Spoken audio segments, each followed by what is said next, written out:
Kevin Waters, and I'm a professor, assistant professor in the Criminal Justice Department. Was in the Oklahoma City office of the DEA. The bombing happened in '95, so that's towards the tail end of my career, anyhow. Yeah. For me, I just happened not to be there. I'd worked really late the night before. At 9 o'clock, he gets on the elevator, and it happened at 9:02. He's in the elevator. If he would have been going down to the bank, which is on the third floor, if he had been at the bank downstairs or in our office, he'd have died. You know how you have your bedroom window open, and somebody will go out the front door, and it'll suck the bedroom door closed. That's what I thought happened. I thought my wife at the time went out the front door, and it just sucked the bedroom door closed. And about 10 seconds after I felt that, and what I felt was the bombing, she come running in saying there was an explosion. And so I'm like, yeah, whatever. And so she turns on the TV, and sure enough, and it was initially reported the federal courthouse, which is the building right next to the federal building. And so I wasn't really, I was concerned for the judges and the marshals, but, it wasn't my building. So then almost immediately they corrected that and said it was the federal building.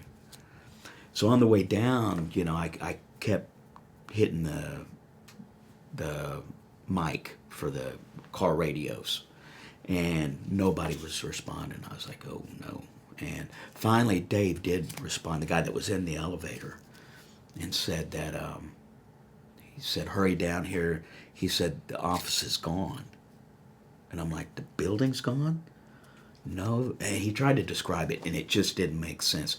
How us on the 9th floor, the top floor of the building, the office is gone, but the building's still there. Didn't make sense until I got down there. So what we did was we made a makeshift office over at the police department and started getting everybody over there. So my initial duty was to come up with an accounted for, unaccounted for list, which really sucks. I mean, because I knew from what Dave said, there were 5 secretaries in Kenny that were there at 9 o'clock in the morning. No one else was there yet. Fortunately, or we'd have had a lot more dead. But where are they? And then it was calling morgues and hospitals and stuff like that. We were all really affected by it. That's part of the reason that, the career was good. It was time for me to move on at some point. Just drinking really every night to oblivion. The suicidal thoughts. Shit, I lost my train of thought. That's part of the PTSD. Survivor's guilt in a PTSD kind of way. See, I had that, and then I also had, the night before, I saw the bad guys staking out the building.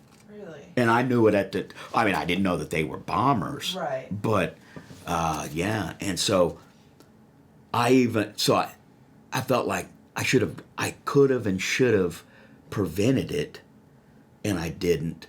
I mean, that there was 168 or 9 actual victims, and then their immediate families, of course.